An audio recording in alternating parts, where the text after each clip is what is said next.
I think it's time.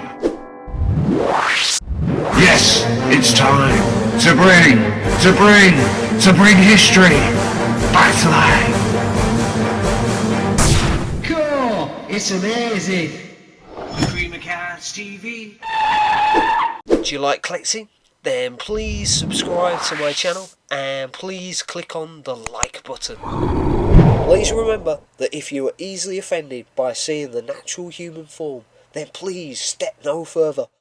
For those looking for early trade cards and cigarette cards of a more revealing nature, then generally you have to venture further than the borders of Britain. No wonder every man in those days wanted to become a soldier. The most saucy trade cards seem to come from North Africa, believe it or not, and Latin America, so Mexico seems like a great place to start a journey of cardboard debauchery. These 3 sets are numbered sequentially, and each one tells their own saucy story. As you've guessed, they normally start out with prim and proper, respectable Edwardian ladies, but as each card goes by, they discard more and more clothing, analogous to them losing their inhibitions and becoming more and more corrupt.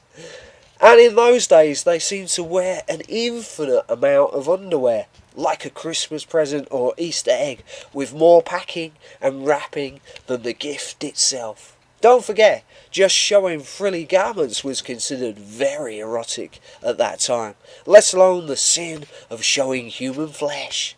I read somewhere that if a woman simply raised her dress hemline, she could be arrested and locked away.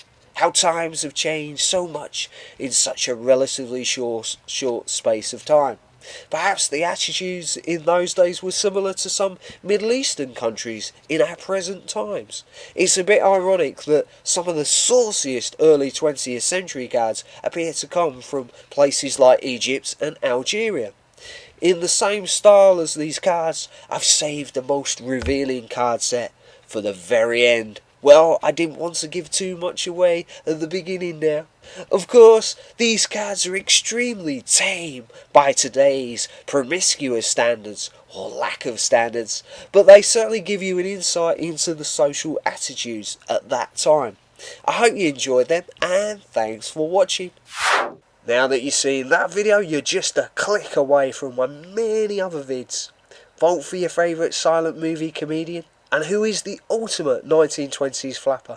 Out of Clara Bow and Louise Brooks, those movie gods and goddesses helped spread new social attitudes, fashions, and increase the adoption of technology in the motor car.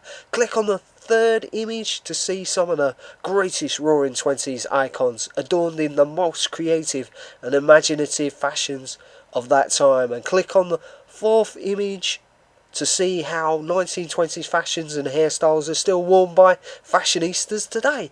And I've done a whole host of other videos of original 1920s relics that feature artwork and photos for all you budding movie directors, artists and fashion designers to get inspiration and ideas. Well, who knows what you might become in the future.